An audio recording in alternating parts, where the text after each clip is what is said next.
Hello everyone, welcome back to Cinderella Phenomenon, and as you can see, I got myself a green screen! This was $9, by the way, on Amazon. Just $9. It's just the sheet. That is it. I'm so excited. You don't understand. I'm so excited that y'all don't have to see my ugly ass wall anymore. Oh man. We're gonna get into this. I think we're getting close to finishing this story, but I don't know for certain, so we'll find out, I guess.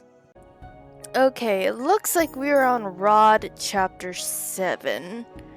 So let me pull up this little walkthrough. So we're like 3 chapters away from being done.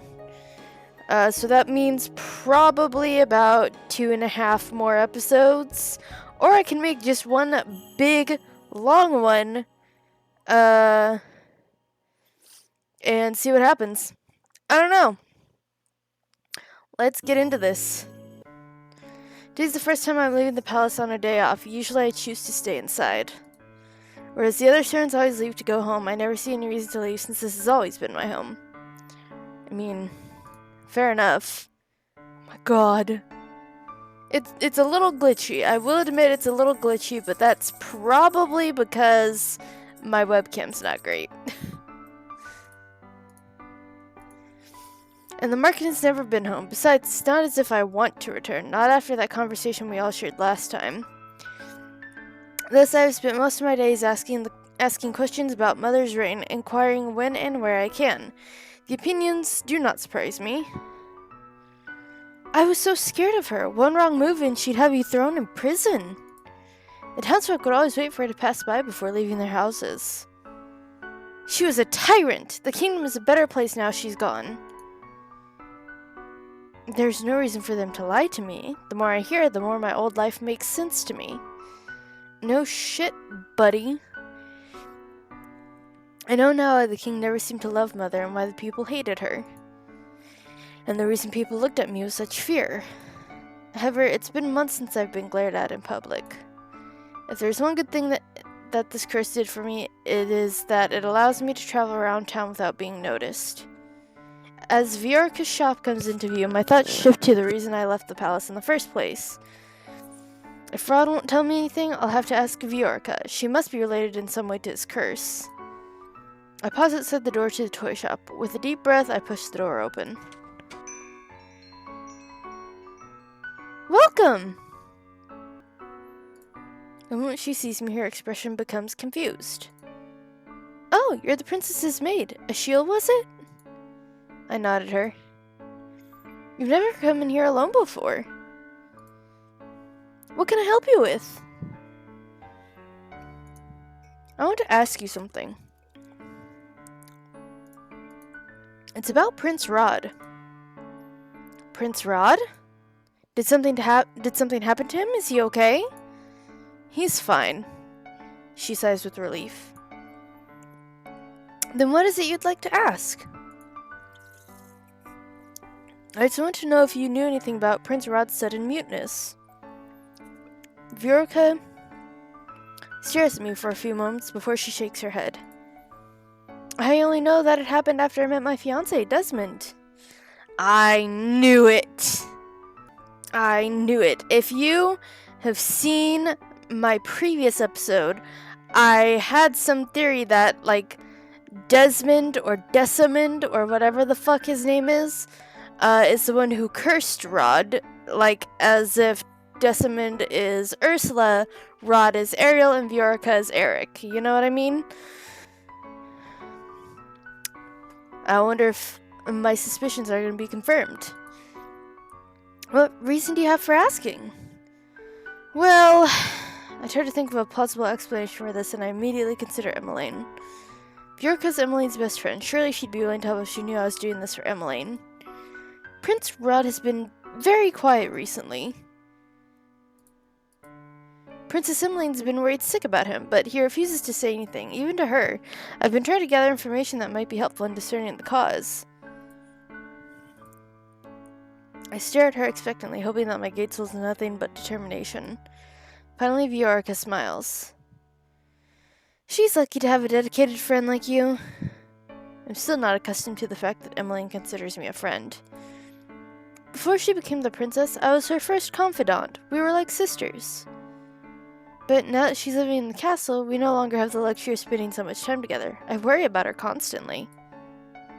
Even around me, Em always tended to keep her problems to herself at first. She doesn't like to bother people with them. It's hard not to agree. Oh, I am pressing the wrong key. I'm trying to turn the volume up in my ears, and I was pressing the Windows key. With the way Emmeline was always smiling before, I never thought she had any problems in her life. It was only recently I discovered she was hiding all her loneliness and pain behind a smile. It's a relief that she's befriended someone who cares so much about her. I don't know if I can be of much help, but I'll tell you what I know if it'll help Emmeline. To start with, I'm not exactly sure how everything changed, but it all happened so suddenly.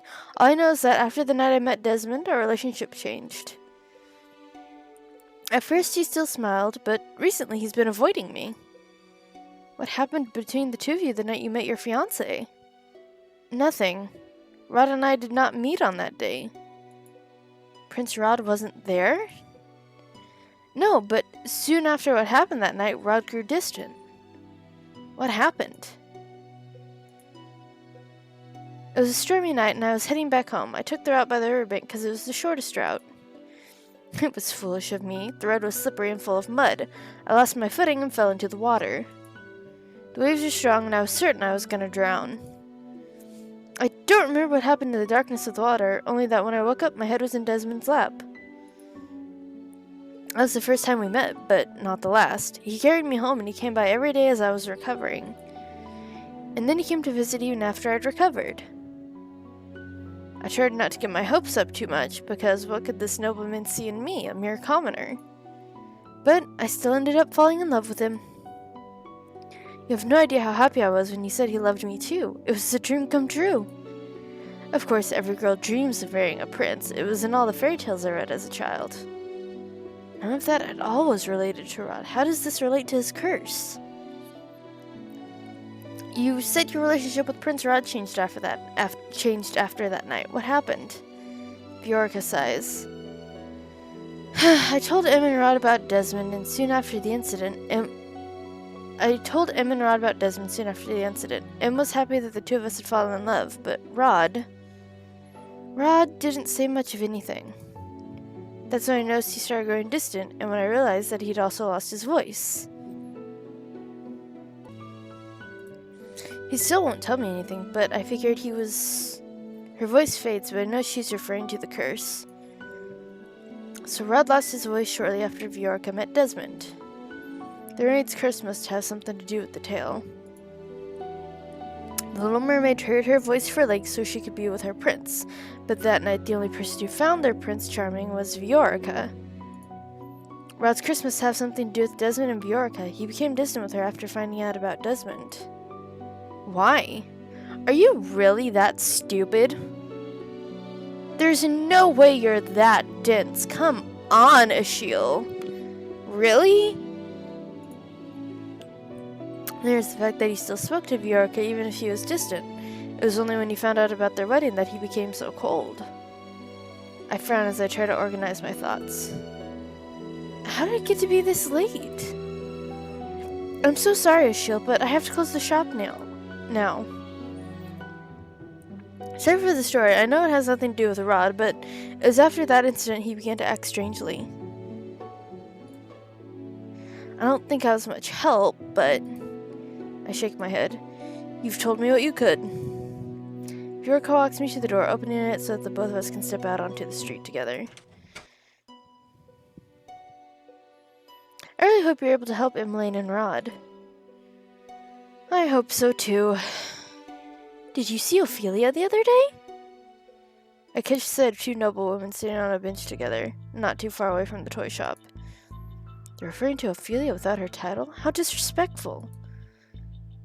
Who would have thought a peasant like her could almost look like royalty? But her dress! As the queen, she ought to be wearing silks rather than satin. Why does it fucking matter? I don't know why, but I bristle at their comments. Everyone's entitled to their opinion, but the fact that they're speaking so bluntly in public means they have little worry of being overheard. I'm still not sure what the king saw in her. Well, you know what they say about ladies lacking natural beauty. Her talents must lie in other, more persuasive areas.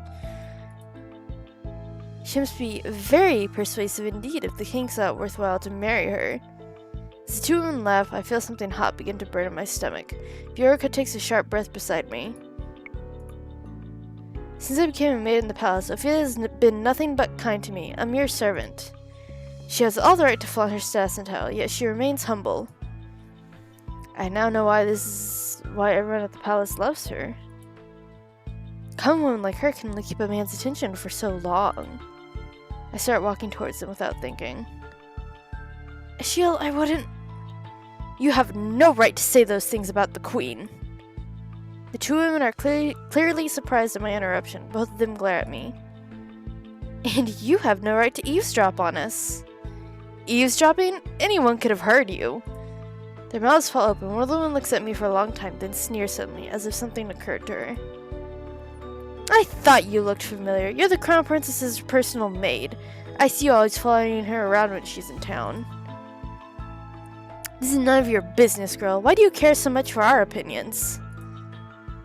Perhaps it's because the girl idolizes the queen. Thinks she might also go from rags to riches. What? Oh, you do have a point. They stand and advance toward me. Do you want the prince for yourself, girl? If a commoner can become the queen, it's not too difficult to imagine yourself as a princess, is it?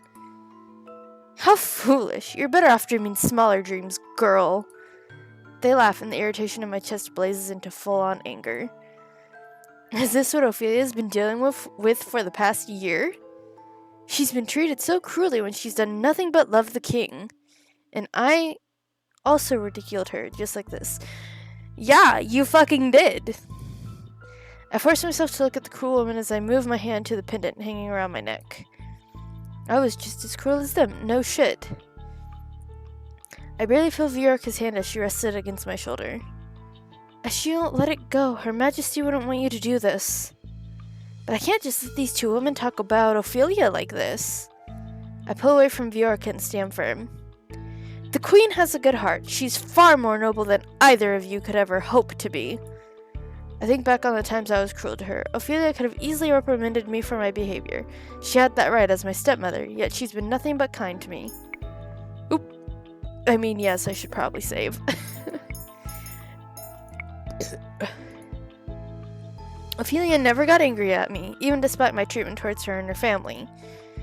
She's always treated others with kindness, even when they're cruel to her.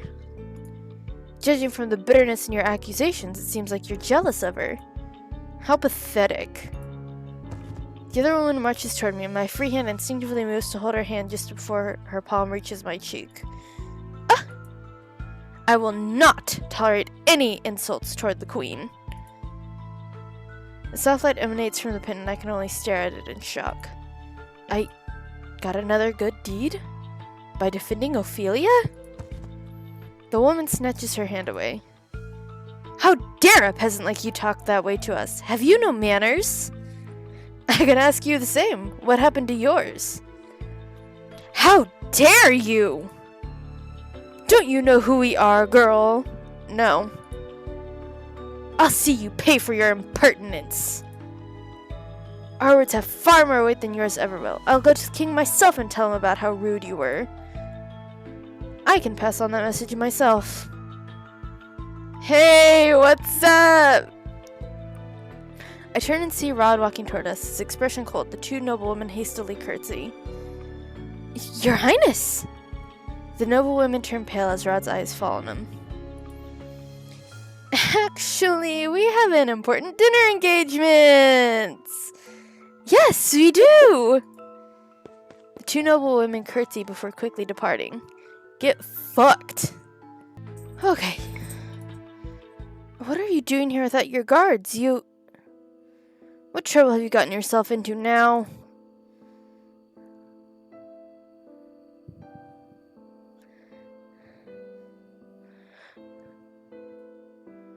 Oh god, is this one where I say do not tell him? I'm assuming so. It's nothing. If you refuse to tell me what happened, I'll have to assume that the noblewomen were telling the truth about you. Achille has done nothing wrong. In fact, I think Achille only did what you or Emmeline would have done had you heard the awful things those women were saying about your mother. What? She stood up for the queen when she didn't have to. Then why didn't you just say so? Would you have believed me? Rod drops his gaze from mine. You never gave me a chance to believe you, did you? He would have believed me? How am I to know that? Rod's like a walking contradiction. This was the right choice, right? Rod chapter 7. Do not tell him. Oh no, man. I'm just following this.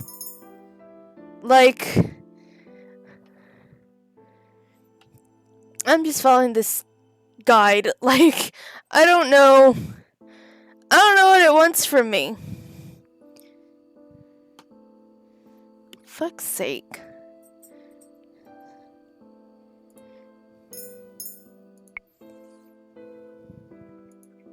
Rod glances up again, this time to look at Viorica. We shouldn't keep you from returning home, Viorica. I'll take Achille back to the palace. Viorica's eyes narrow and she looks ready to say something, but Rod's already reached out for my hand to pull me along beside him. We're out of sight of Viorica's shop. Rod stops, releasing my hand as he turns to face me. Did you really think I would refuse to believe you if you told me the truth? You never liked me. You have no reason to believe me. Rod sighs, running a hand through his hair. I told you I'd help you break your curse, right? That offer alone should be enough for you to know that you what? Rod turns away, suddenly looking embarrassed. That I don't dislike you anymore? You're expecting me to just assume that? How'd I know unless you made that absolutely clear? Well, I'm making it clear now. He's like that, oh god, what are they called? Tsundere? Is that what it is? I don't know, man. I just wish he wasn't our stepbrother. If he weren't our stepbrother, all of this would be so much better, but no. They had to make this character our fucking stepbrother. Why? Why? Why, Daisuke? Why? I understand. Anyway, thank you for standing up for my mother. It seems like you don't require my assistance breaking your curse after all. He gestures to my necklace. Congratulations on your second good deed, Achille. Suddenly tongue-tied, I found myself looking everywhere but at Rod. When I once again gathered my senses, I turned to the road. My eyes narrow as I recognized the path we're on. This isn't the way back to the palace. No, it isn't. We're going to the market. Why? Because I was on my way there before I was forced to take a detour because someone was drawing attention to herself. What? But Rod ignores me and we walk the rest of the way to the market in silence. What's the only person in the reception room when we enter? Sorry.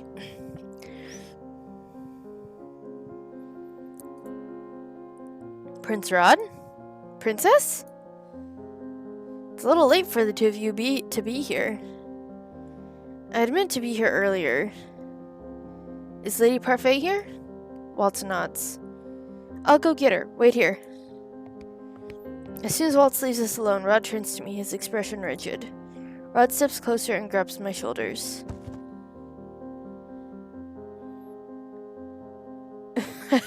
I'd be like, hold the fuck up, sir. I wasn't able to say so earlier because we were out in public, but you should know just how much danger you're in now, and yet you thought it was okay to go around on your own? It was my day off today. It's not unreasonable for me to want time to myself. Time to yourself? Don't you understand the meaning of be careful? Why would you do something as foolish as going out into town alone? I can't help but bristle at his tone. Why are you so angry? 'Cause you're... Rod trails off and looks away. 'Cause you're family. See, if it had just stayed at that, and it didn't go further than that in this storyline, that would have been great. But no. Oh, so you're finally acknowledging me as family. I notice his cheeks turning red. To be honest, you're less of a family member and more just important. Important? Because of all that you do for Emmeline.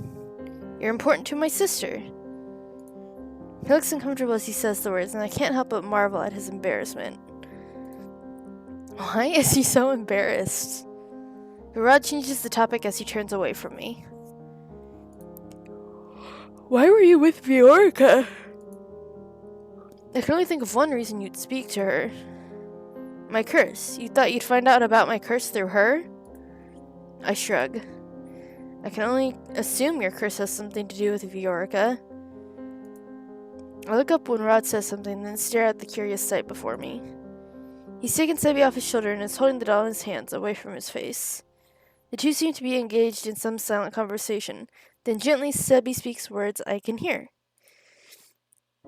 It's the right thing to do. You need to let her help you, Rod. Rod bites down his lower lip before briefly closing his eyes. Eventually he returns Sebby to his usual spot on his shoulder and turns to me.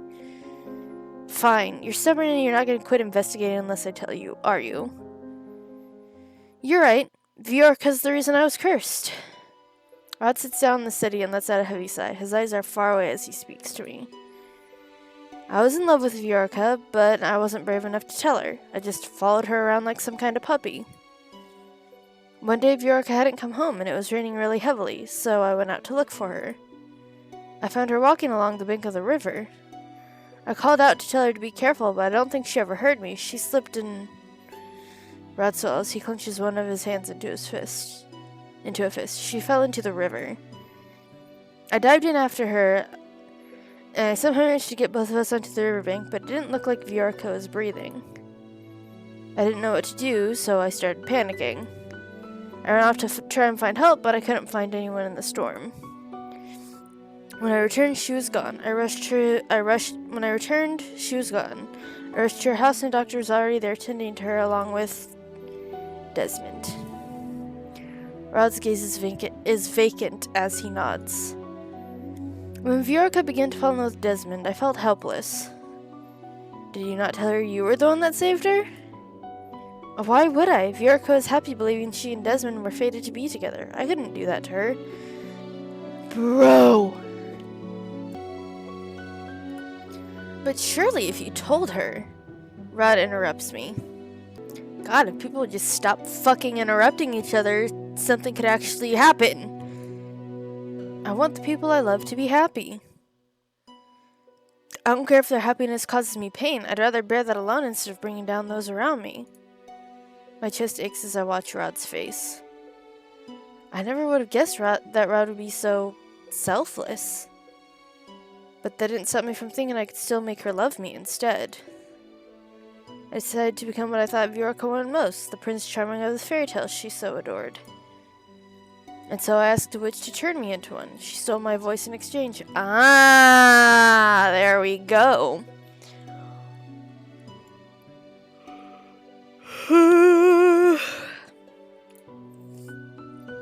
Only then did I realize that she'd inflicted the fairy tale curse upon me, the mermaid's curse. The next day the king turned up at our house proclaiming that he'd been looking for my mother for years and that he'd never stopped loving her. When the king married my mother, I became a prince. It was just as the witch had promised. But it didn't matter. I didn't see it when I made the deal with the witch, but I couldn't be blind to it forever. Desmond and Viorica really do love each other. They make each other happy. Nothing I can do will ever change that. Rod, Prince Rod? Oh! Parfait pauses in her tracks when she sees me. Have I interrupted something? No. Rod moves over to Parfait, but he stops to glance back at me. I won't be long. Parfait looks at Rod, then at me, her face puzzled, but she doesn't say a word as Rod and her leave the room. Okay. Sure. I didn't get the chance to discuss Rod's curse with him later that night, nor did I get the chance to speak with Parfait and Delora about my suspicions of Sir Alcaster. Days go by, but still I find myself overwhelmed by preparations for the ball. Things become more frantic every day, making it difficult for me to have any time to speak with anyone. Eventually, I decide to write a letter containing my suspicions of Sir Alcaster. I tell Parfait and Delora that I believe he might be the witch they're looking for. I also add that I believe Fritz might somehow be involved. My suspicions are not as well founded with him. To make matters worse, he went and disappeared. I've not heard anyone mention his name here for a very long time. I'm forcefully pulled from my thoughts when I collide with someone. The lens I'd been holding scatter all over the floor. Excuse me, I didn't... I look up and my voice trails off when I see who I bumped into. Lost in your thoughts? Sir Mithras looks at me, something veiled in his smiling eyes. I suppose those are the linens the Queen asked for? Yes, please excuse me. I begin gathering up the linens, but as I reach out for one, Sir Mithras picks it up first. Allow me to help you. I'll be fine. But this was partially my fault. Let me assist you. I bite my lip and do not protest as Sir Mithras helps me gather the rest of the linens. I'm contemplating my schedule for the rest of the day when I realize that Sir Mithras has been talking. I don't suppose you have any idea on who that maid is. Maid? There's a cold amusement in Sir Mithras' gaze. Surely you've heard the rumor of the young prince having been seen with a royal maid somewhere around town. Rumor has it that Prince Rod has found love among the common folk, much like his royal stepfather has. Rod with a maid? As far as I'm aware, the only maid he's been out in town with has been... I freeze as Sir Mithras straightens, patting down his clothes for dust before holding out the linens to me. If it's true, I wish him the best, though I wish he would be more discreet about it. A royal scandal is the last thing we need right now. I shakily take the lens from Sir Mithras as he inclines his head to me. Have a good day, Ashiel. I walk to the dining hall in a haze, my mind whirling with the implications of what Sir Mithras has just said. I'm sure it was those noblewomen who spread this rumor. Probably. Ah, Ashiel, thank you for bringing these to me. Just leave them on the table. I curtsy after placing the linens down as commanded. If that is all... Ashiel? I straighten at the tone of Ophelia's voice. When I look up, I see that her expression is carefully still. I'm about to ask you something that you might not want to answer, but I very much hope you will. I will answer if I can. Good. Ophelia sighs as she sits down on one of the dining table chairs and folds her hands on her lap. I've been trying to ignore it since palace gossip is mostly false, but I can't help my curiosity. God damn it. I want to ask you about your relationship with my son. What? I understand you and Rod were out together in town a few days ago. Do you want to tell me what happened? This says to explain the situation, so... If Ophelia is asking me about these rumors, then I can only imagine what sort of story these women made up. Prince Rod was just on his way somewhere when he chanced upon me. When he saw that I was in trouble with two noble women, he stopped to intervene. That is all. Rod said the same thing. Then why did you ask me, Your Majesty? To see what you thought about the situation. I don't think anyone should get a say on what your relationship with Rod is. My relationship with Rod?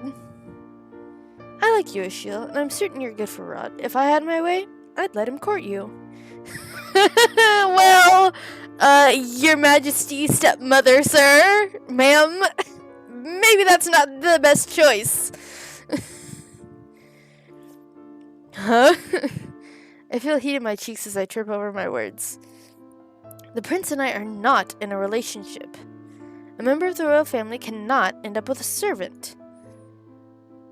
Where there's love, there's hope. Social stress shouldn't stop you from being happy, Ashiel. Then what about the fact that I'm Rod's stepsister? Thank you! Thank you! Thank you! Although, to be fair, I will say, incestuous relationships in royal families is not uncommon, but still. Like, hold the phone, Your Majesty. I bite down on that statement fiercely. I already know what role I'm playing here, and I can't break it. Ophelia looks at me with a complicated expression before she sighs. I will not push you on this any further. But be careful, Ashiel. Your closeness with my son and daughter has not gone unnoticed. Well, I do not believe in limiting relationships because of one's status, but I understand. I curtsy as I move toward the dining hall's entrance. What did Ophelia mean by closeness not going unnoticed? Later that day, as I'm waiting outside the throne room for Emmeline to finish one of her classes, two maids walk toward me and stop in front of me. Ashiel, isn't it? What is it? I've already finished all my tasks for the day. Oh, I'm sure you have. Probably rushed through all of them so that you could hang around the prince and princess tonight. The head housekeeper's been giving you a lighter load so you can afford the time to play around, eh? I blink at them confused. I have no idea what you're talking about. Don't play dumb. All the servants know what you've been doing. Just because you're Princess Emmeline's personal maid doesn't make you better than the rest of us. I'd be careful not to get too big for your boots, Ashiel. Are you threatening me? And what if we are? Then I'd be very disappointed in you. Yes! Thank you, Emmeline! Princess Emmeline! Emmeline moves to stand beside me, a disapproving expression on her face. I did not expect such petty cruelty from the two of you. You should be ashamed of yourselves. Your Highness! You really do have a talent for getting yourself into trouble. Rod pauses briefly, his eyes meet mine for a second before he looks at the maids. Don't you have better things to do than bully my sister's maid? We apologize, Your Highness. We'll be on our way. The two maids run off. Emmeline turns to look at me. Are you okay? I'm about to answer when I notice Rod is abruptly walking away from us. I frown at his back. He'd only just started being nice to me, and now he's back to acting as if I don't exist. Well, maybe that's for the best, because apparently there's rumors even going around the palace that you two are fucking! Jesus! What did I do? Emmeline puts her hands on my back and gently pushes me forward. You want to ask him something, right? I could see it in your eyes. Emmeline smiles as she pushes the door to the throne room open. I have a few more questions to ask my teacher, so I'll be a while. But she disappears into the throne room before I can finish. I glance down the hallway. Rod just disappeared down, and then back at the throne room. My thoughts whirl together in a vague mess until I make my decision. Wait! At the sound of my approaching footsteps, Rod turns to look at me. Tell him off for his behavior. That's supposedly the best choice. The words spill out of me before I can even think on them. What have I done now to make you angry with? What have I done now to make you angry with me? Nothing. He turns away and I glare as I follow closely behind him. You expect me to believe that? You can at least look at me when I'm talking to you. I reach out a hand to his elbow and pull him back so that he's facing me. Rod! But the words die in my throat when I see the expression on his face. His face is red and he refuses to look me in the eye. My surprise causes me to release him. Rod quickly turns around and begins to walk away. I'm left to stare dumbly after him. What is wrong with him? Normally he's not so afraid to speak his mind. I frown as I feel a dull ache throbbing somewhere deep in my chest. What is this? Why do I feel sad? Normally Rod's distance doesn't make me feel like this. And yet now, am I really so sad he doesn't want to speak with me? I shake my head and take a deep breath to still my mind. It's better not to think about it. Yes. The ball! It's the day of the ball and I'm waiting for Emily to finish her last dance rehearsal. Lesson was over an hour ago, but Emily remains here to continue practicing the steps. Meanwhile, I'm preoccupied with the thoughts of Rod's curse. I can't believe Rod traded his voice for a title, so the reason the king was able to find Ophelia... Yes. Was because of Rod, yes. It's so difficult to wrap my head around the implications, but one thing bothers me. Rod told me why he has the curse, but he gave no explanation as to how to break it. How did it go in the original fairy tale? Emily finishes up the last steps of her routine before walking over to me. I hand her the glass of water I was holding for her. Thank you, Achille. Emily must notice my curiosity because she stops to look at me quizzically. Is something the matter? I read a little bit of that fairy tale, but never finished it. Can you tell me the whole story of the Little Mermaid? The Little Mermaid? Emily takes a seat on one of the chairs bordering the throne room and gestures for me to take the one opposite of her. Telling a fairy tale is always a good way to wind down. Once upon a time, there was a mermaid who fell in love with a handsome prince. One day, she swam to the surface of the ocean to find him. She saw the prince was celebrating his birthday on the grandest ship in the kingdom. The Little Mermaid was captivated by the human party and stayed to watch. Then suddenly, a violent storm hit and the prince was thrown from the ship into the ocean. The Little Mermaid saved the prince and took him safely to shore, but she couldn't stay for long. She eventually had to return to the ocean and leave him on land. This is similar to Viorica's rescue. The Little Mermaid was so in love with the prince that she went to see a witch who offered to trade her a potion that would turn her mermaid's tail into legs. Yes. They struck a deal. The mermaid would sacrifice her beautiful voice for legs so she could live with the prince on land. So in Ron's case, he traded his voice to become a prince. However, the sea witch gave the Little Mermaid a warning, and said that if she wasn't able to make the prince fall in love with her, there would be consequences. Consequences? Yes, namely, if the prince fell in love and married someone else, the mermaid's heart would break and she would dissolve into sea foam. Yep. I can't help but recoil. My expression must betray my horror, because Emily quickly shakes her head. There's no need to be worried. Rod said that his curse is a little different from the fairy tale. And you believe him? Emily shrugs helplessly as she puts down her now empty glass of water. The fairy tale curse always twists the original fairy tale, right? Besides, it's not as if Rod traded his voice for legs and... I've never heard of a cursed person that dies because they can't break their curse. That may be true, but Emily doesn't know what Rod traded his voice for. This is true. She does not know that he did it to become a prince for Viorica. Rod's already hiding things from her. Is it possible Rod will die the day Viorica marries Desmond? Later that day, I find Rod in the dining hall. He appears to be inspecting the seating arrangements for the night's banquet. He glances up briefly to look at me before returning his attention to the placards with the guests' names on them. What is it? I've been looking for you all morning. I'm distracted from what I'm about to say when I notice Rod switching the position of two placards. I frown as I catch the name on one of them. He's moving Viorica's place to the table? Is he trying to make sure she sits as far away from him as possible? Surely you have better things to do than staying here. Not really. Like, our character here is kind of stuck in the palace right now.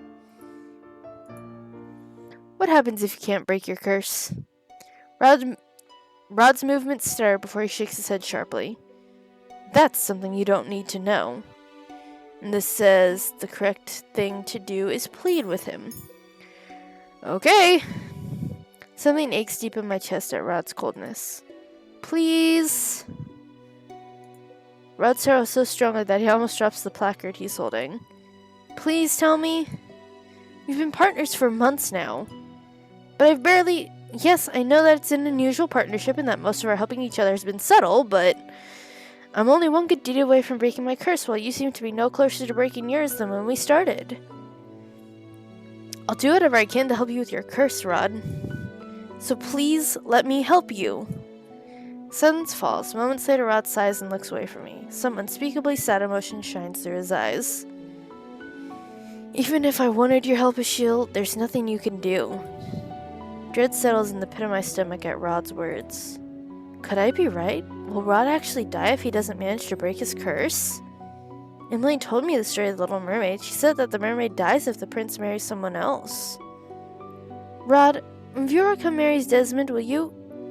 My voice trails off when I hear the sound of the door behind us. Ugh. Is it Ophelia or the king? Rod rushes forward and grabs me before I can glance back at the door. Ow!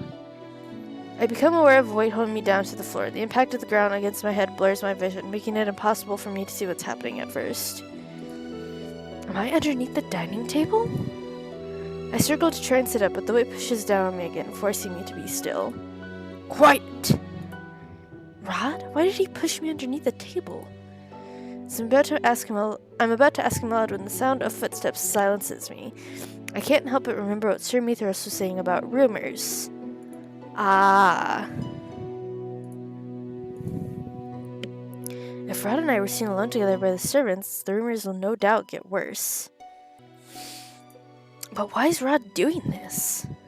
I stayed quiet as the people that entered the dining hall began to talk. How strange for this place to be empty at this time of day. There's a pause, then another voice speaks up. You better have good news for me, Mithras. Sir Alcaster and Sir Mithras? Rod's hands tighten on my shoulders. Everything's as you requested, Sir Alcaster. There should be no issues. There better not be. You've disappointed me before, Mithras. I'd be careful not to try my patience again. What a dick. Yes, Sir Alcaster. Sir Mithras sounds oddly subservient.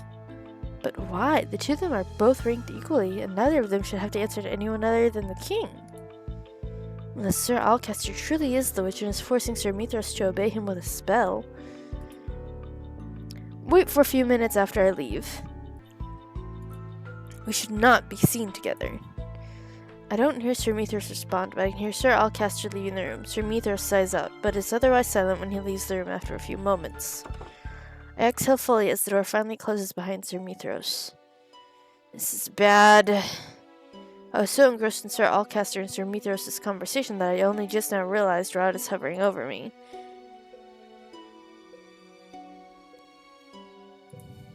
Hey, are you alright? Are you hurt? You look a little... Rod suddenly pauses as he notices our position, and he stares at me for a few moments, eyes wide. You dumbass. He scrambles out from underneath the dining table, and by the time I do the same, he's standing far away from me, his gaze fixed on the wall. He is bright red. It'd be funny if I weren't sure I was the same color. Thank you. Brain. Jesus. Rod clears his throat. It seems Sir Alcaster really is the witch if he has the ability to make Sir Mithras obey him. Lady Parfait should be told immediately. Rod turns on his heel to leave the dining room. Rod, wait. What? This is urgent, Princess. I can't just... When Viorica marries Desmond, will you die? Rod pauses for a moment, but I can tell from his pained expression he will not speak. You're running out of time, Rod. My eyes flit between Sebby and Rod. What does that mean? Nothing. He turns away from me once again and starts walking away. Rod! There must be something in my voice that makes Rod stop, because he turns to look at me. Please stop running away from this. What would knowing the answer achieve, Ashiel? Though Rod's words are harsh, his tone is soft. There's nothing anyone can do. Leave it alone, Ashiel. It's for the best. I can't help but get mad at Rod's dismissive tone. I move toward him, frowning. How can you say something like that? You're not the only person that'll be affected if you keep refusing to do anything to break your curse. Can you imagine what your death would do to your sister? To your mother? Losing you would destroy them! Rod's face is suddenly inches away from mine. He places his hands to the wall behind me, caging me in. His face is flushed with anger, but the look in his eyes is tormented. My family has been dealing with the consequences of my actions for the majority of my life. Don't think I don't know what effect my curse has on the people closest to me. Besides, I don't want to involve you in this too. His voice is a whisper, but I can still hear his words. Rod pushes away from me and stalks off as I stare after him. He says that, but then he still does nothing to try and break his curse. I don't understand him at all. What's stopping him? Do you want to die? Is what I would have said. Like, do you want to fucking die? Is that why you're not doing anything? Because what the fuck?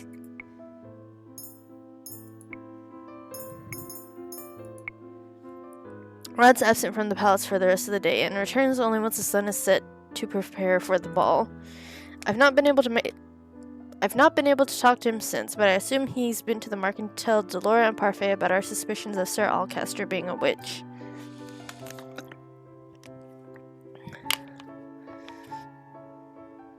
Ooh. I hope they come up with an effective plan for dealing with him. The palace is not safe for as long as he's here. The ball is just about to start that evening, and I've been asked to make sure none of the guests are lost and wandering the hallways.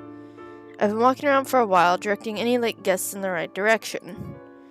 That should be everyone. But as I turn the corner, I notice two people lingering by a column. Excuse me, the throne room is... I pause and I look more closely at the two men in front of me. I recognize one of them instantly. What is Sir Alcaster doing outside of the throne room? And who's that man he's with? Ah, Achille. Sir Alcaster gestures me towards him and I approach warily. This is Varg. He's one of the guests for the ball. I swear to God, I am 100% positive this man is Fritz, but something happened to turn him into Varg. I swear to God. And I want to find out in his route what the fuck is going on. Varg sweeps aside his cape as he bows, and I curtsy and dip my head to hide my expression. I've not heard of a Varg, and why would he be bowing to a mere maid? Also, why is he wearing such an elaborate costume and mask? This is not a masquerade ball. If Varg is acquaintance of Sir Alcaster, then there's no telling what or who he truly is. Varg is one of the suitors for Princess Emmeline. Would you please escort him to the throne room? I'll be along shortly. Varg's politeness is even more suspicious. Of course, Sir Alcaster. I meet Varg's gaze briefly and cannot help but frown at the way he's smirking at me. This way. Varg and I make our way toward the throne room. I can't help but feel wary of the fact that he's following behind me where I cannot see him. If the maids are this lovely, then the princess must truly be beautiful. Varg laughs and I grit my teeth at the sound. What? It was meant to be a compliment. There's no need to look at me like that. Varg looks at me curiously. Are the maids not allowed to speak in this place? I have nothing to say. Not the most cheerful person on staff, are you? Thankfully, the doors to the throne room appear as soon as we turn a corner, and I do not have to come up with a response to his words. We're here.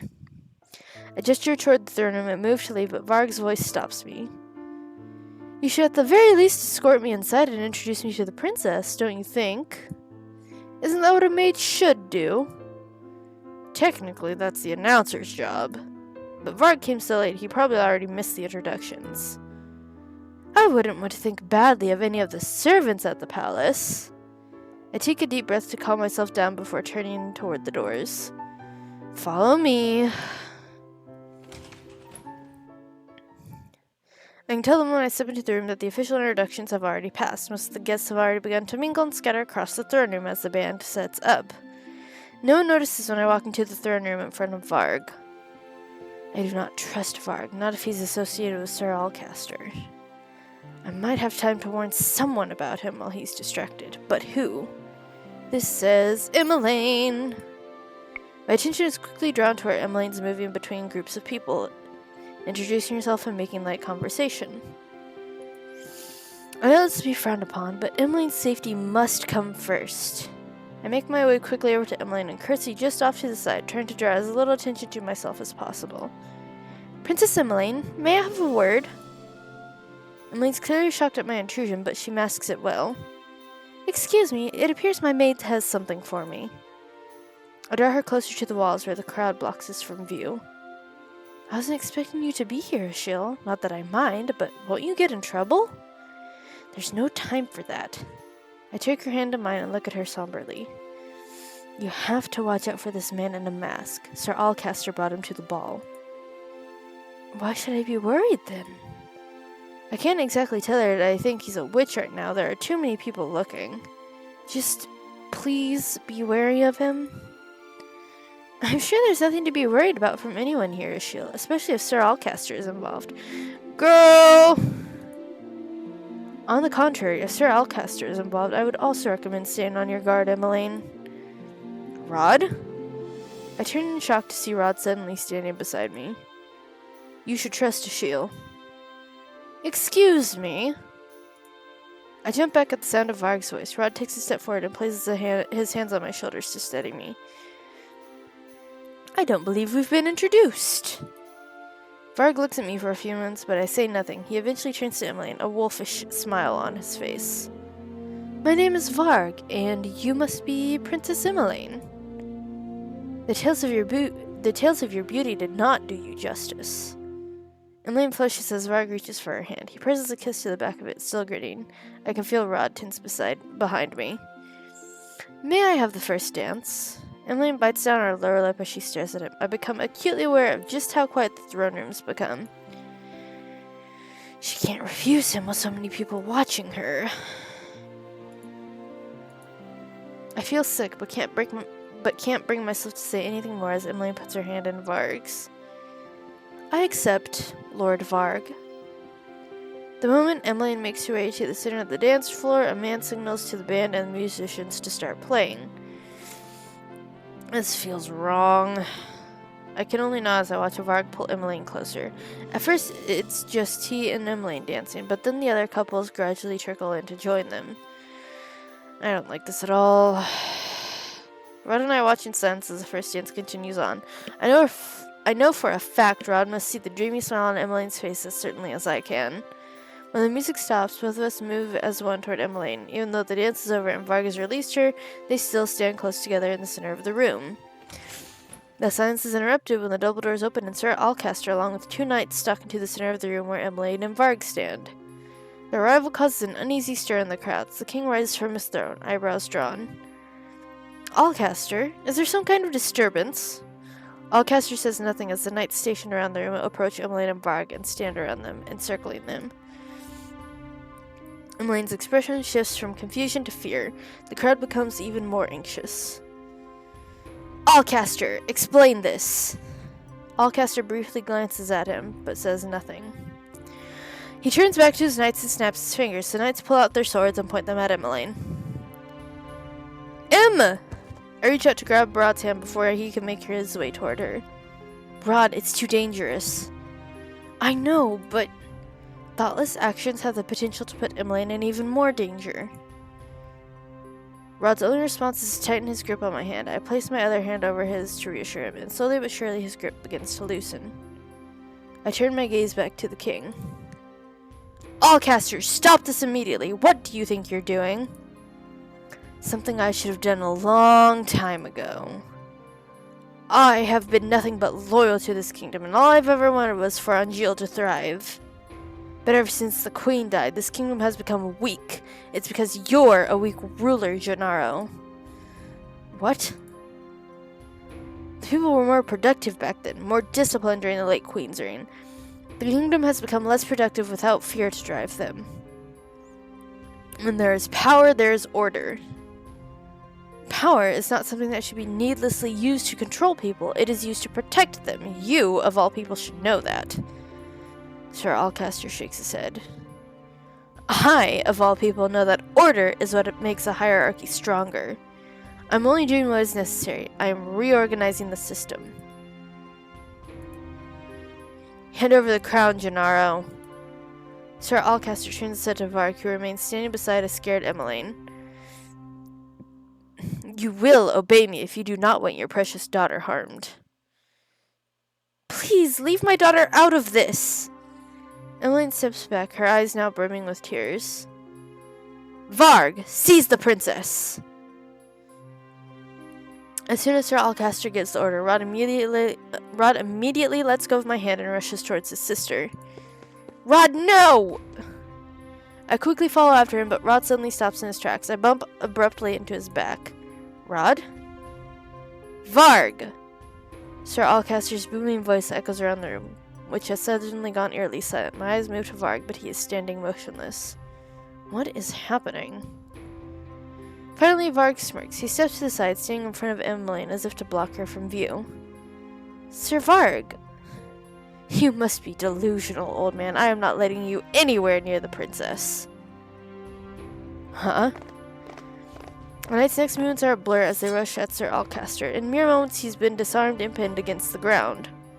Several more knights have also appeared from behind to surround Sir Alcaster. A man emerges from in between the circle of knights. He moves to stand beside Varg and Emmeline. Sir Mithras looks at Sir Alcaster disdainfully. What is the meaning of this, Mithras? We had a deal! The anger is now palpable in Sir Alcaster's flushed face. Did we now? Oh, this is different from the Claude route. In the Claude route, Alcaster does forcefully take the crown. I need to save. I have a feeling some shit's about to go down. Mithras, explain yourself. Sir Mithras drops to a knee in front of the king. Of course, your majesty. He raises his head slightly to look at the king. I've known for a long while that the man you see before you is a traitor. I was even aware of his plans, but I could not tell you of them without any evidence. 2 of your knights had tried to inform me of these plans before, but we all looked down on them with disdain. Garland and, what the fuck is her name? Julian. I had to make sure that I did not come unprepared like they did. Huh? Jurian. Thank you. Thank you, game. Jurian and Garland? What? Both of them knew Sir Alcaster's plans? Was that the reason they were dishonorably discharged? For false accusations? I knew enough of his plan that I could thwart it. This is why I thought the best way to reveal his dastardly ways was to craft a fake alliance with him. Sir Varg and I have been working together to unravel Alcaster's plans, your majesty. Varg is an invaluable accomplice. Wait, so Sir Mithras has been pretending to work with Sir Alcaster this whole time? And so we arrive at the events of tonight. I apologize for undertaking this task without seeking your counsel, your majesty. But I could think of no better way to end this madness once and for all. You lying snake! Sir Mithras stands and turns to Alcaster. He gestures at him dismissively. Seize him! The knight's next movements are a blur. The men rush Sir Alcaster all at once, and in mere moments, Sir Alcaster has been disarmed and is now pinned to the ground. I thought this already happened. Isn't Sir Alcaster a witch? Why is he not using his magic? That's because Sir Mithras is the witch! Mithras, I am indebted to you for saving us. The whole kingdom is. I only did what was necessary, your majesty. The king glances at the knights and then at Sir Alcaster, his gaze steely. Take him away. Sir Alcaster struggles uselessly against the knights as they drag him away. See, I don't know if I fully trust Mithras, because here's the thing. He would know that trying to do this during a ball for Emmeline would be a stupid choice.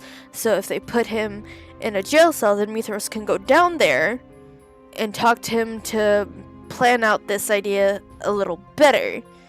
At least that's what I would have done, is like did this like triple agent shit going on, or double agent, triple agent, double agent, I don't know. It's something in that line of things where, like, I would say Sir Alcaster and Sir Mithros planned this to, like, have them make this big scene at Emmeline's party, and then Alcaster gets sent to the dungeon, and then Mithros would purposely try and be the one to, like, take Alcaster meals and things like that, so they could plan a better takeover that's not so blatant. He's nearly out the door when he starts screaming at the king. Gennaro, you are a fool! That man is a witch! A snake! You cannot trust him! No, Alcaster, I was wrong to put my trust in you. Even as Sir Alcaster is pulled from the room, we can hear him babbling in the hallways about a witch. Sir Alcaster never used any magic to escape. Was he truly not a witch? Are you alright, princess? I'm pulled from my thoughts when I hear Varg's voice. He's now trying to comfort a shaken Emmeline. For a few moments he looks away and his eyes meet mine. He smiles, but it's fleeting, and moments later his attention is back on Emmeline. The ball comes to an abrupt end after Alcaster's stunned. He's thrown into a jail cell and promised a trial after a few days' time where he will be tried for treason against the kingdom. I still can't believe Sir Alcaster would do something like that, and so brazenly, too.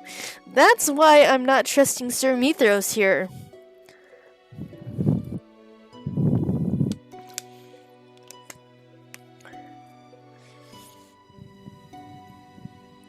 I wonder, what happened to Sir Fitzgerald? I swear to God, I think it's Varg. Come on! You cannot tell me that he is not him. The eyes are the exact fucking same. The hair is the exact fucking same, just dark. Come on. They say he vanished completely last night. Do you think he was working with his father? The truth is, I have no idea what to think. I thought I had everything figured out, but now I become more and more confused by the moment. Fritz was always loyal to a fault, but then Sir Alcaster was the same way with the king, and I've not seen or heard of Fritz in 4 weeks. I can't really say. Good morning, Princess Emmeline. Sir Varg. Varg was offered a room at the palace for a few days' visit. He's being treated as Sir Mithros' valued guest. I've heard from the other servants that he is Sir Mithros' relative who lives in a neighboring kingdom.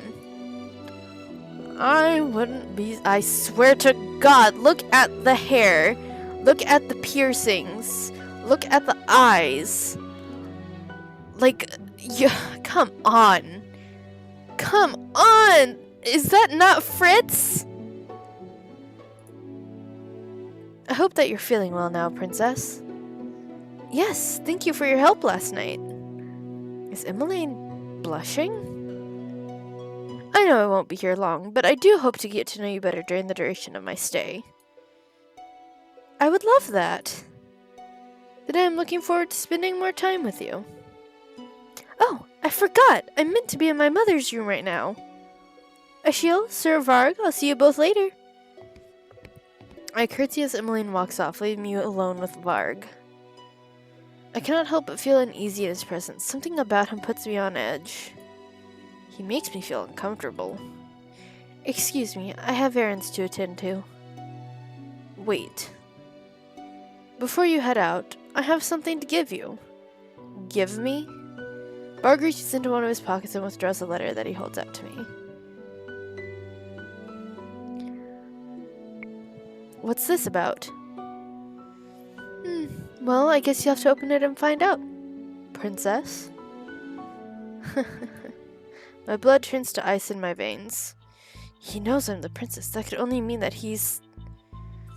I have no idea what you're talking about. Excuse me. I'm about to leave and Varg suddenly grabs my wrist. The play is just about to start, Princess. You have a responsibility as the main character to perform impeccably until the very end. Otherwise, well... He grins at me. It's the same wolfish smile that he flashed at me during the ball. You might miss out on your... fairy tale ending. What? Before I can say anything else, I feel a hand grip my other arm. Someone tugs me back away from Varg, then comes to stand in front of me. Stay away from her. Rod? Oop. I mean, yes, but that's not what I meant to do. Rod? Varg looks at Rod, then at me, his smile growing more crooked. What an interesting turn of events. I wonder how this will end for the both of you. Tell me, Ashiel, what is he to you? It says the dots are the correct choice. Okay. No answer, hmm? Be in denial all you want. At the end of the day, you're gonna have to decide who and what you will choose. Who or what to choose? Silence! You are harassing one of our staff members. Of course. I apologize for my rude behavior, Your Highness. You seem to know a lot about us. Are you a... I lower my voice. Are you a witch? You're asking the wrong person, Princess. He knows who you really are? I think you two are worrying too much about me. After all, I'm just a pawn in this game. Varg dips into an elegant bow and flashes one last smile before walking away. Are you alright? I am. Thanks for helping me. You know I'd do anything for you. Since when? Since when, motherfucker? Since when? What? What?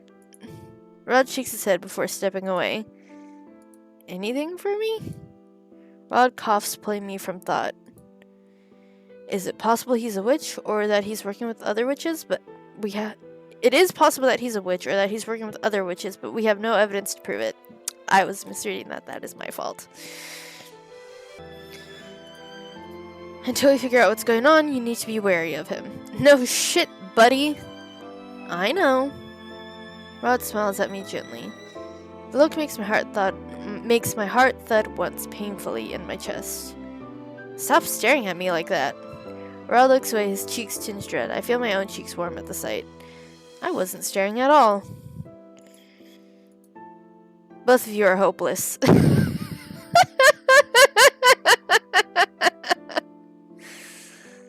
Shut up, Sebi. Rod gives me one last look before finally turning and walking away. I place my hand over my chest where I can still hear my thudding heartbeat. This feeling... It's what I think it is. I have no right to feel this way about him. Thank you! I'm glad you acknowledge it, because apparently the fucking creator of the game didn't. He's my stepbrother. Thank you! Thank you! I shake my head to clear the thought, then glance down at the letter that Varg just gave me. There's only one sentence written on it. Come to the throne room alone tonight. I don't know if I'd want to do that. Chapter 9, but we're gonna end this here. Okay. Let me save this real quick. I'm gonna need to pop down to 6 here.